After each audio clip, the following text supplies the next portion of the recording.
There is a silence that speaks louder than words when you step away from chaos.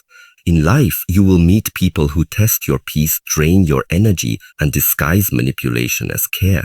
These are the toxic people who show up like mirrors, not of who you are, but of what you must transcend. Dealing with them does not require louder voices or stronger fists. It requires a deeper mind, a wiser heart, and an unshakable self-discipline. The smartest way to handle toxic people is not to fight them externally, but to master the energy they try to stir inside of you. Let us walk through the inner path of strength, clarity, and transformation. Because to deal with toxic people wisely is to become unbreakable. Master the pause before the reaction in a world that thrives on speed, noise, and instant responses. The one who pauses becomes the one who holds the power. Most people believe power comes from being louder, being faster, or having the last word. But that's not true power.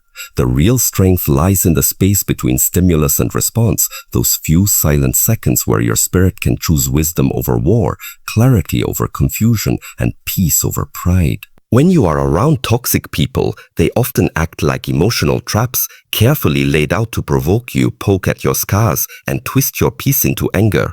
They say things they know will hurt you. They move in ways that try to control you. And in those moments, it feels like a fire rising inside your chest. Your heart beats faster, your breath shortens, your voice wants to lash out. That's the moment right there where you are tested, not by them but by yourself. This is where mastering the pause becomes a spiritual discipline. It's not passive, it's not weak, it is the most active form of strength. To pause when every part of you wants to explode is to say, I will not give you power over me. I will not let your chaos become my character.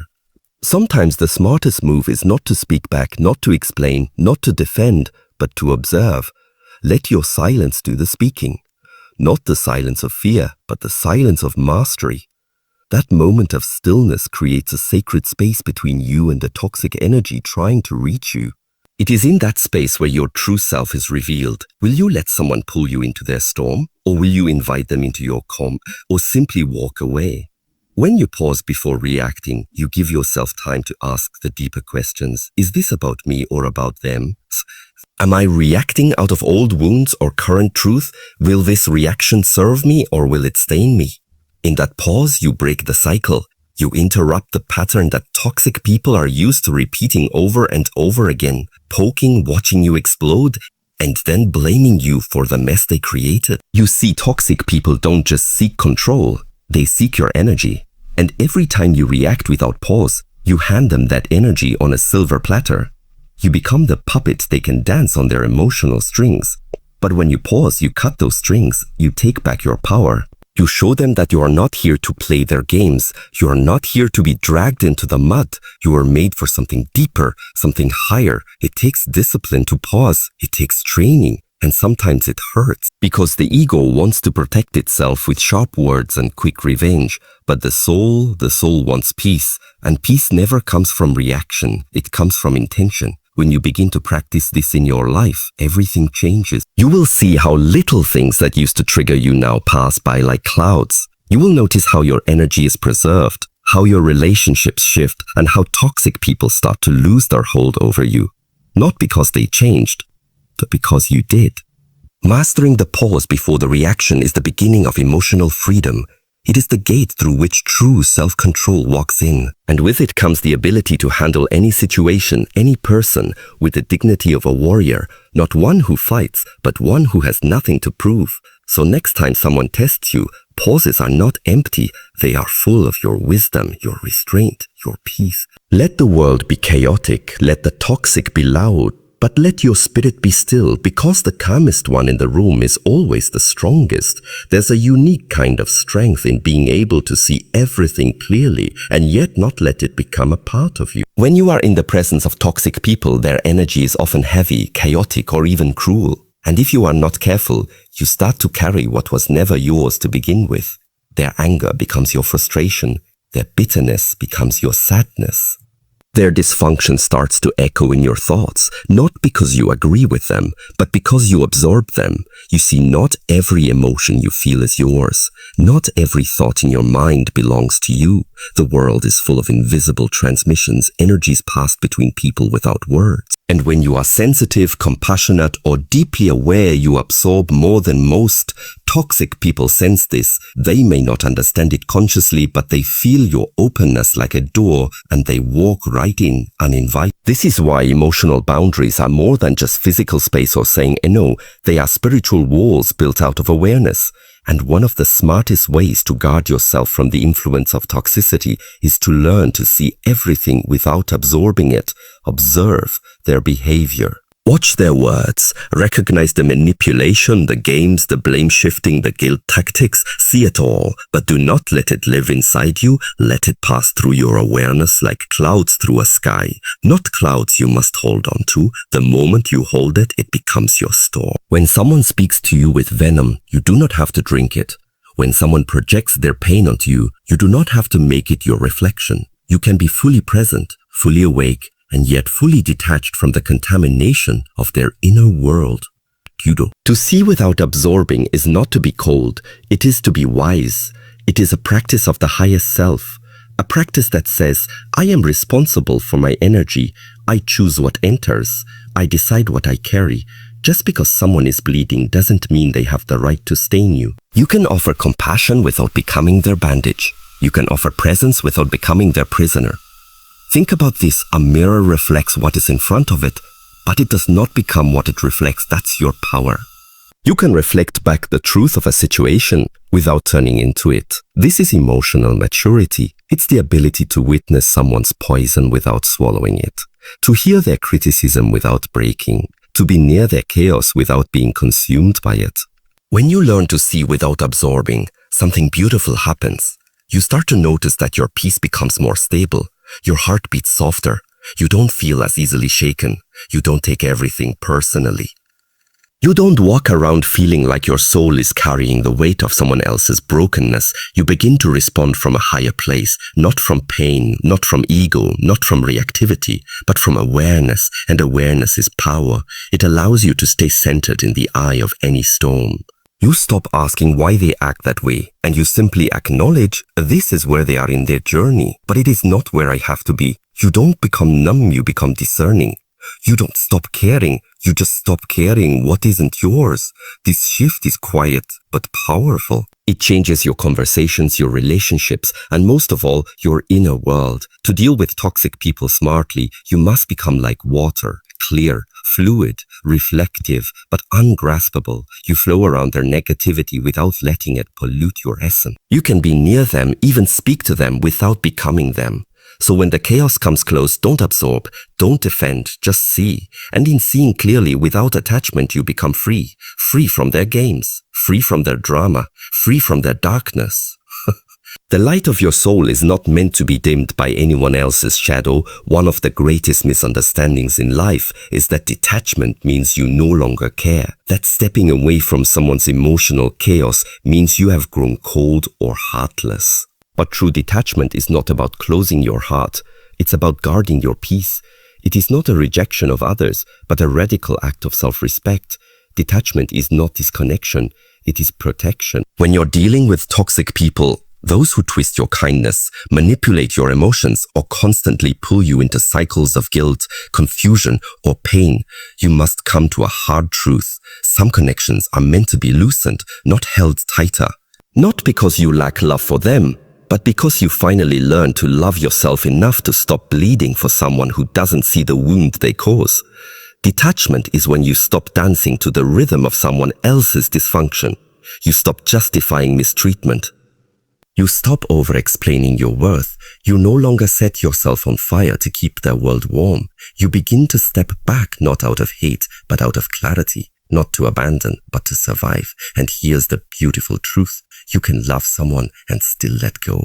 You can wish them healing and still walk away. You can care from a distance without sacrificing your sanity in the process. That's the sacred power of detachment. It gives you the space to breathe again, to think again, to feel yourself again.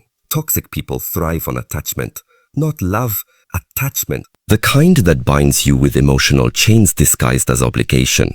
The kind that says, if you loved me, you'd stay no matter how I treat you. But real love doesn't demand your destruction. Real connection doesn't feed off your exhaustion. And when love turns into a one-way street of pain and confusion, it's not love anymore, it's control. So what does detachment look like? It looks like choosing your peace over constant conflict. It looks like recognizing that no matter how much you care, you cannot heal someone who is committed to staying broken. It looks like letting the phone ring without answering. It looks like not responding to the bait in their messages.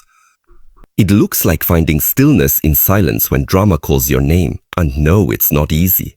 Detachment is one of the hardest disciplines of the soul, because your heart may still care, your memories may still speak, but your spirit begins to whisper, this is not where you belong anymore. That whisper is not weakness, it is wisdom. It is your inner self recognizing what your outer self has been too afraid to admit, that being close to someone shouldn't cost you your wholeness. You don't need to announce your detachment. You don't need to explain it. Energy speaks louder than words. When you stop showing up to the same emotional fights, the game ends. When you stop feeding the cycle with your reactions, the pattern breaks. When you begin to protect your energy, people feel it, and those who truly care will respect it. Detachment is your soul's way of saying, I choose peace. I choose clarity. I choose myself. Not because you don't care, but because you've learned to care wisely. Because you've realized that being available to everyone is not a virtue, it's a vulnerability. And toxic people don't need access to every part of you just because they once had a place in your life. So don't let anyone shame you for creating distance. Don't let guilt pull you back into pain. Detachment doesn't mean you stopped loving. It means you've stopped abandoning yourself in the name of love. Sometimes the smartest way to deal with toxic people is not to fix them, fight them, or even confront them. Sometimes it's simply to let go, quietly, peacefully, with grace. And in doing so, you reclaim your time, your energy, and your soul. Walk away, not in anger, but in awareness. That is not weakness. That is freedom. There is a silent war happening inside every one of us, the battle between reaction and restraint. When you deal with toxic people, they become experts at pressing your buttons, playing with your emotions, and throwing you off balance. And if your energy is not trained, you'll fall into the trap every single time. You'll react out of habit. You'll defend yourself. You'll explain yourself. You'll get pulled into a fire that was never yours to put out. And afterward, you'll feel drained, confused, and ashamed, not because you're weak, but because you gave away your power. That's why learning to train your energy, to not respond to every trigger, is one of the most profound forms of self-mastery. It is not ignoring the disrespect. It is choosing not to let it own you. You are not here to be a puppet pulled by the strings of someone else's dysfunction. You are not here to lose your peace just because someone else has lost their control. The truth is, every reaction costs you something. Every time you engage in their drama, every time you explain yourself to someone who has already made up their mind about you, every time you yell back, cry back, or argue with their chaos, you're spending your energy, and what you feed grows. The more you respond, the stronger their control becomes. Not because they are powerful, but because you are handing them your light. Piece by piece, one trigger at a time, but you can choose differently. You can become still. You can become the observer. You can feel the fire rise and still not let it erupt. That's not suppression. That's transformation. That's the moment you shift from emotional slavery to emotional freedom. Toxic people don't expect that. They expect a reaction. They wait for it because they rely on it to validate their own turmoil. When you don't give it to them, you confuse them. You dissolve the fuel of their chaos. And slowly they lose access to the one thing they were always after, your emotional energy. Training your energy is like training a wild horse. It doesn't happen overnight. You'll fail sometimes. You'll react, regret, and repeat. But every time you pause, every time you breathe instead of burst, you are rewiring your inner world. You are teaching your soul that not everything deserves a response. Not every insult requires defense. Not every provocation needs your attention. This kind of discipline comes from deep awareness. You start to recognize the patterns. You notice how your body reacts, how your breath shortens, how your chest tightens. You feel the tension rise, and instead of exploding, you sit with it. You let it move through you without becoming it. That is sacred work. That is the work of someone who no longer wants to be a prisoner of their own triggers. And understand this, silence is not weakness. Not responding doesn't make you powerless. It makes you powerful beyond measure. Because when you are no longer reactive, you become untouchable. You move from the battlefield to the mountain. You rise above the noise. You see clearly. You choose wisely. Some battles are not meant to be fought. They're meant to be walked away from with dignity. Some words are not worth answering. They are echoes of someone else's pain. They are echoes of someone else's pain. Some people don't want resolution. They want reaction. Don't give them what they crave. Give them your stillness. Give them your absence. Give them nothing, because in that nothing you regain everything. The energy you save from not reacting can be poured back into your healing, your growth, your purpose. And eventually you'll find yourself in a space of peace so solid, so steady, that nothing and no one can shake you. Train your energy like you would train your body, with patience, with awareness, and with love. Each time you resist the pull to react, you win a battle inside yourself. And that is a victory far greater than proving a point to someone who was never listening in the first place. You owe yourself your own peace more than you owe anyone your reaction. So choose to keep it. Choose to stay centered and let the triggers pass by like storms that no longer know how to enter your home. There comes a point in your life where you realize not every sound deserves your voice. Oh, voice. Not every conflict deserves your energy, and not every person deserves your explanation. In a world filled with noise, chaos, and people who speak not to understand but only to provoke, there is one response that is more powerful than all others: silence.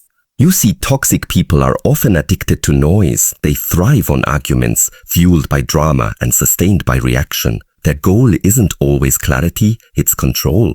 They want to pull you into emotional battles where the louder one appears right and the quieter one appears weak. But the truth is the exact opposite. Silence is not weakness, it is wisdom. It is the voice of someone who has nothing to prove. When you argue with noise, you become noise. You give away your peace to someone who never had peace within themselves. You lower your frequency just to match the volume of their confusion. But silence is your refusal to dance in the storm they created.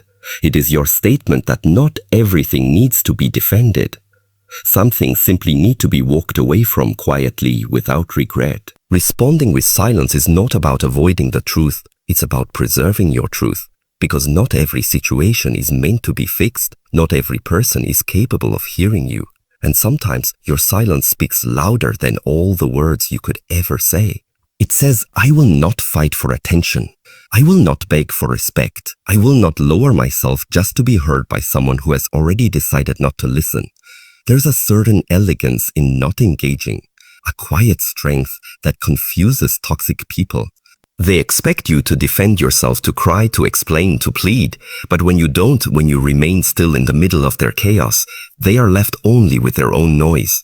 And in that stillness, their power begins to shrink, because the storm they threw at you did not move you. It passed and you remained. This is not always easy. The ego wants to defend, the heart wants to be understood, but the soul, if you truly listen, wants peace more than anything. And peace is often found in the silence between words, in the strength of your restraint, and in the wisdom of knowing when to say nothing at all. Silence is not surrender, it is strategy, it is self-respect. It is the understanding that your energy is sacred, and not everyone is worthy of receiving it. Arguing with someone who only hears their own voice is like screaming into the wind. You'll lose your breath and gain nothing in return. But standing still, calm and quiet, that is the posture of someone who has risen above. There is a saying, and never wrestle with pigs. You both get dirty and the pig likes it. Some people are looking for a reaction, not a resolution. And the more you engage, the more entangled you become in their dysfunction. But when you choose silence, you rise out of their reach. You no longer play the part they wrote for you in their drama. And let's be clear, this kind of silence isn't cold, isn't distant, isn't bitter. It's centered. It's rooted in love for yourself. It's not a weapon. It's a shield. It's not the absence of emotion. It's the presence of clarity. You're not walking away because you're scared. You're walking away because you're finally free. You don't need to win the argument when you've already won your peace. You don't need the last word when your silence says everything. Because in the end, the smartest way to deal with noise is not to raise your voice. It's to lower your exposure. Protect your energy, guard your inner space, and let your silence echo louder than any argument ever could. There is deep, unshakable power in the quiet refusal to be disturbed. There comes a moment when you finally understand that protecting your peace is not selfish, it's necessary. In a world where people often take more than they give, where toxic energy disguises itself as love and manipulation hides behind a smile, you begin to see the truth. Peace doesn't come naturally. It must be protected. And the armor that protects it is boundaries. Boundaries are not walls that keep love out. They are gates that decide who is allowed into your sacred space and on what terms. They are not about punishment, rejection, or revenge. Boundaries are acts of love, love for yourself, love for your growth, love for your healing. Because when you've been drained, broken, or betrayed, you start to realize that not everyone deserves access to you. Not everyone deserves a seat at your table, no matter how long they've been in your life. Toxic people don't respect boundaries, they fear them. Because boundaries mean they can no longer manipulate your kindness, feed off your guilt, or control your emotions. Boundaries mean the game is over. And when you finally set them, when you say, this is what I accept, and this is what I will never accept again, you take your power back, not loudly, but completely. It may hurt especially if you're used to pleasing others, saying yes when you mean no, giving second chances when the first one was already a betrayal. Setting boundaries might feel like you're being harsh, but what's truly harsh is abandoning yourself for the comfort of others. What's cruel is letting people poison your peace because you're afraid of being misunderstood. Boundaries teach others how to love you, but more importantly, they teach you how to love yourself. Every time you honor your limits, you send a message to your soul. You matter. Your feelings matter. Your rest matters. Your voice matters. And slowly, that message becomes your new reality. Don't be afraid if your boundaries push people away. The right people will respect them. The wrong people will resist them. Let that be your filter. Let that show you who values your presence and who only valued their access to you. You were not put here to be a doormat for anyone's dysfunction. You are not here to fix people who refuse to grow. Your love is not a lifeline for someone else's chaos. Boundaries are clarity. They make it clear what you allow and what you refuse to tolerate. They are not a reaction. They are a reflection of your self-worth. And when you start living with boundaries, life begins to feel different, lighter, safer, more aligned, because now you're not living in constant defense. You're living in peace, peace that you've earned, peace that you've built, peace that you now protect at all costs. Think of boundaries like the fence around a sacred garden. Without the fence, anyone can walk in, trample the flowers, leave trash behind, and leave. But when you build that fence, not out of anger, but out of love, you begin to cultivate a space where beauty grows, where peace blooms, and where only those who truly honor your presence are invited in.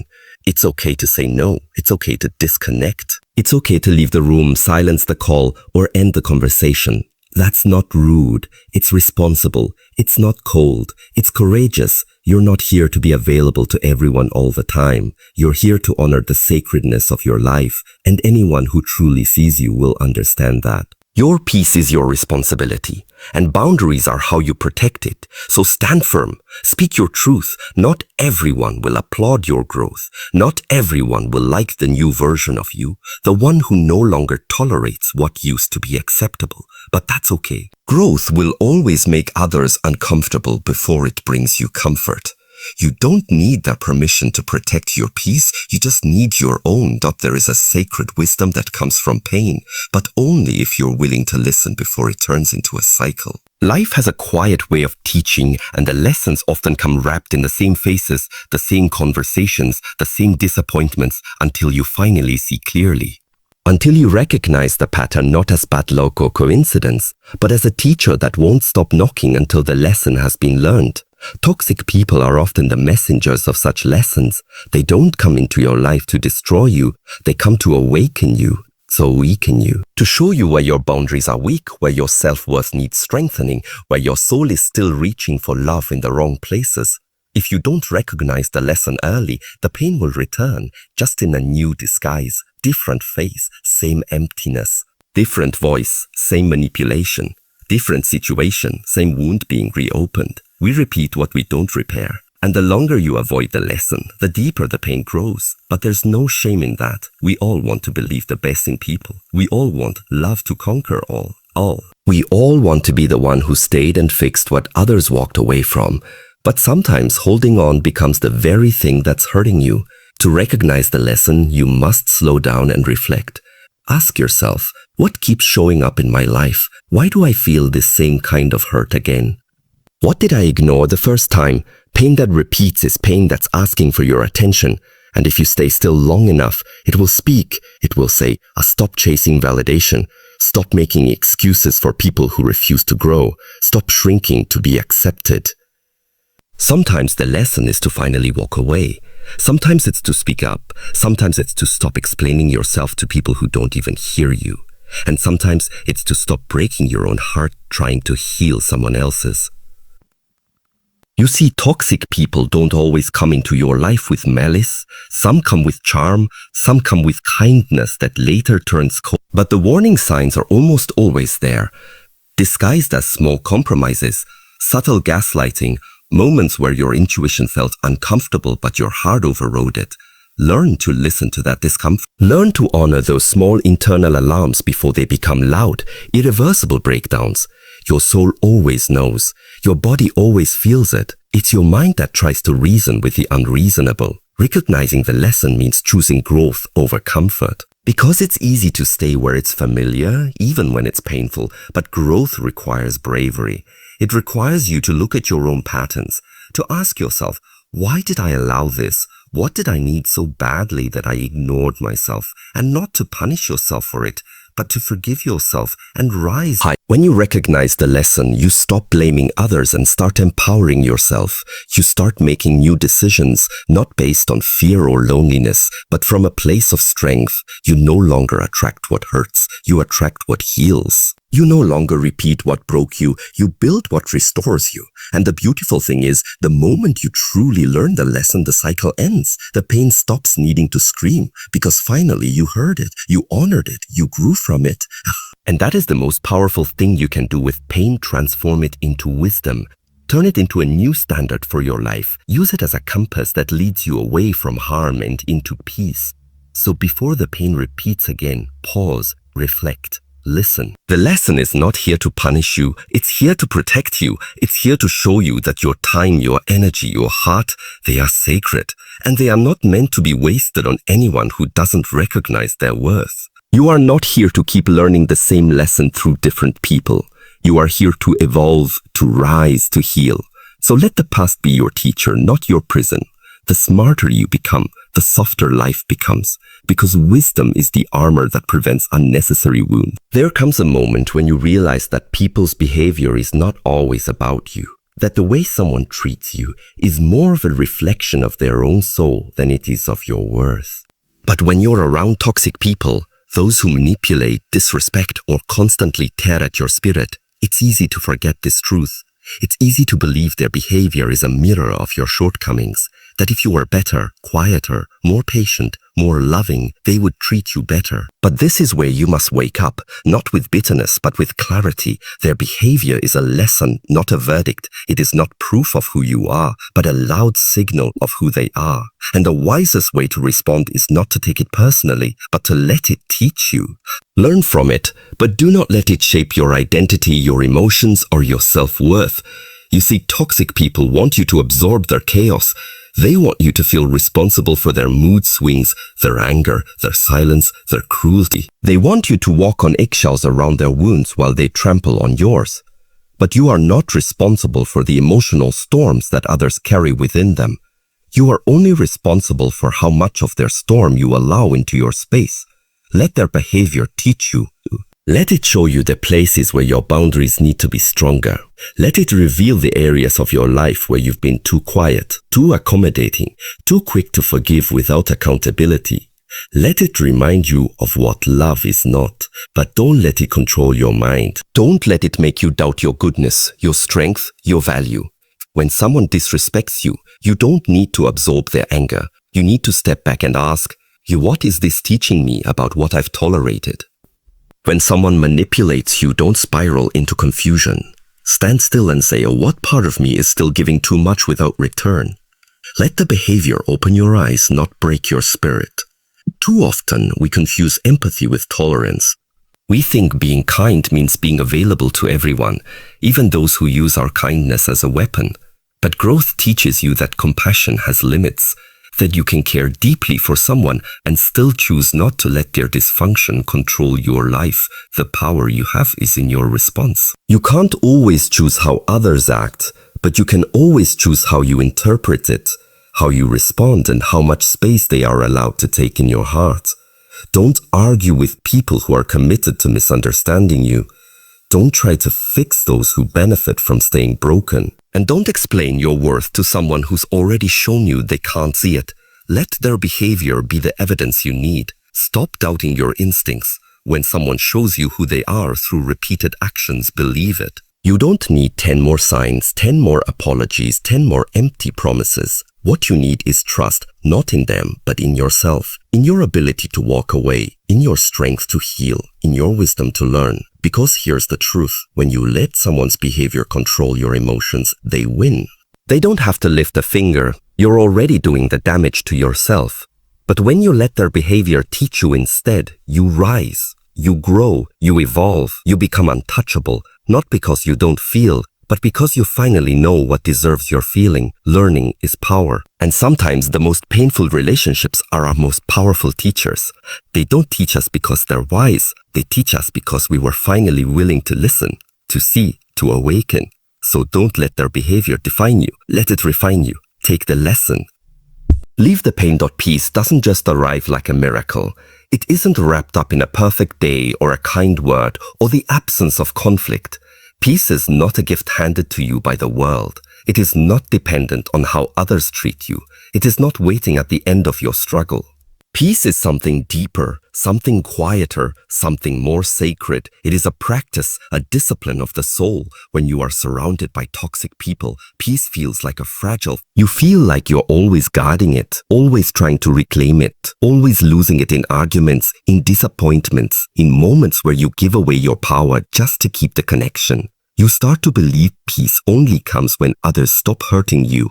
But that's the lie. The truth is, peace isn't found in their behavior. It's found in your boundaries. It's not given by them. It's created by you. Peace is a choice you make every day. A choice to not take the bait. A choice to not reply with anger. A choice to walk away when every part of you wants to fight. A choice to breathe deeply when you feel like screaming. A choice to forgive, not to excuse, but to unchain your heart from the weight of resentment. Peace is not passive. It is a powerful decision that must be made over and over again, especially when everything around you tries to steal it. To live in peace around toxic people is to become your own safe space, to build an inner sanctuary where their chaos can't reach. It's to understand that they may never change, but you can. You can grow stronger. You can stop reacting. You can stop hoping for an apology that may never come. You can stop allowing your soul to bleed every time they throw their pain at you. You can stand in the fire of their words and still not burn, because your peace no longer lives in their hands. And yes, it takes time. Real peace doesn't happen in a moment of silence. It's created in how you show up during the noise. It's born in how you treat yourself after the damage, in how you talk to yourself when the world has been cruel, in how you rise after you've been pushed down again and again. Peace is found in your routines, in your solitude, in your stillness.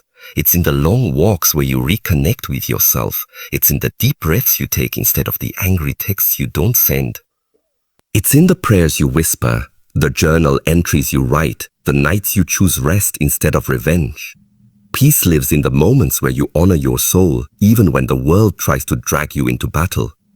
When you treat peace as a practice, you stop waiting for life to calm down. You stop expecting people to be less toxic. You stop tying your happiness to their approval. Instead, you anchor yourself in something no one else can touch, your own presence, your own truth, your own intention.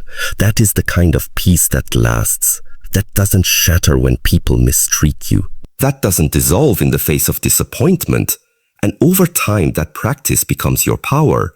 You begin to walk differently, speak differently, respond differently, not because you're pretending, but because you're evolving into someone who no longer entertains what disturbs your soul. So no, peace isn't a gift. It's not something others can give or take away. It's not found in perfect circumstances. It's not waiting for you at the end of your healing. It's within you, right now, waiting to be practiced. Even in chaos, you can choose it. Even in heartbreak, you can return to it. Even in the presence of toxic people, you can protect it. Your peace is not a destination. It's your daily devotion to your highest self. Walking away from someone who has hurt you, misused your trust, or drained your energy is never easy. It takes strength to release the hand you once held in love. It takes courage to remove yourself from a space you once called safe. But perhaps the greatest strength of all is found in how you walk away, not in rage, not in bitterness, but in quiet compassion. Because hate is heavy. It may feel powerful at first. It may feel like justice. But in the end, it anchors you to the very pain you're trying to escape. Hate ties your soul to the actions of another. It keeps you reliving what you're trying to move past. And no matter how justified your anger may feel, carrying hate means they still have control, not over your actions, but over your heart. You don't need hate to let go. You don't need resentment to protect yourself. You don't need to curse someone to move on. True healing begins when you can walk away and bless them in your heart, not because they deserve it, but because you do. You deserve to be free, and freedom never lives where bitterness grows. Toxic people want you to hate them. They want you to scream, to rage, to stay locked in the energy of conflict, because then you're still engaged, then you're still carrying them inside. But when you walk away in peace, when you release them without venom, they lose the one thing they crave most, your attention. Walking away without hate doesn't mean you weren't hurt. It doesn't mean you excuse what was done. It means you choose peace over pain, growth over vengeance, compassion over chaos. You no longer need to prove anything. You no longer need to punish them. Life has a way of teaching everyone what they need to learn. It is not your job to be calmer. Compassion doesn't mean returning to what broke you. It doesn't mean staying close to people who continue to hurt you. Compassion is simply understanding. I see your pain, even if you project it as cruelty. I see your wounds, even if you choose to bleed on me. But I refuse to carry your suffering as my own. I release you with love from my life. This is not weakness. It is maturity. It is wisdom. It is the deepest form of strength to rise above without rising in anger, to hold space in your heart for grace, even when your past has every reason to hate. Because that space is not for them. It's for you. It's for the peace you're building. For the love you still want to believe in. For the future you deserve. Let them go. Not with words that wound, but with a silence that heals. Not with a heart full of judgment, but with one full of clarity. You don't have to announce your growth. You don't have to defend your decision. Patson, you simply choose a higher road, a quieter one, but one paved with strength. And if they don't understand your silence, if they try to pull you back with guilt or manipulation, stay rooted. Stay grounded in the truth that walking away was the most loving thing you could have done for them and for you. MD said, sometimes love looks like staying. Sometimes it looks like letting go. So let your departure be gentle, but firm. Let it echo peace, not pain. Let your absence speak more powerfully than your arguments ever could. And when you remember them, because you will, don't replay the anger, don't revisit the hurt. Instead, whisper a silent compassion. And in that moment, when you've walked away without hate, when you've chosen your healing without harming theirs, you'll know that you are truly free. There will always be those who test your peace, who misunderstand your silence, who confuse your kindness for weakness. There will always be people who carry pain and hand it to you like it's your responsibility to fix. But you must remember, this life, this soul, this spirit within you is not here to be drained by what is broken in others. You are here to live whole, to live wisely, and to live free. The smartest way to deal with toxic people is not by changing them, fixing them, or even fighting them. It's by mastering yourself, mastering your breath, your responses, your boundaries. It's by learning how to hold space for peace even when chaos knocks at your door. It's by seeing clearly without absorbing, by protecting your energy like it's sacred. Because it is. When you pause before reacting, when you observe instead of absorbing, when you build boundaries from love and walk away without hates, you're not running. You are rising. You are rising above the games, the noise, the drama, the cycles that keep so many souls stuck in silent suffering.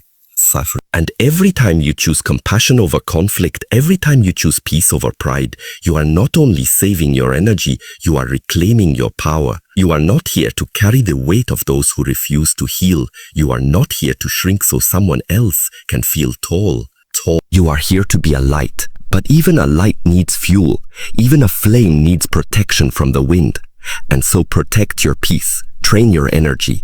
Let the toxic fall away, not with rage, but with grace. And most of all, don't become what hurt you. Let their behavior be your teacher, not your identity. Let your soul remain soft even in the face of hardness. Because strength is not how loud you can shout. It's how deeply you can stay rooted when everything around you tries to pull you out of character. This is not just about dealing with toxic people.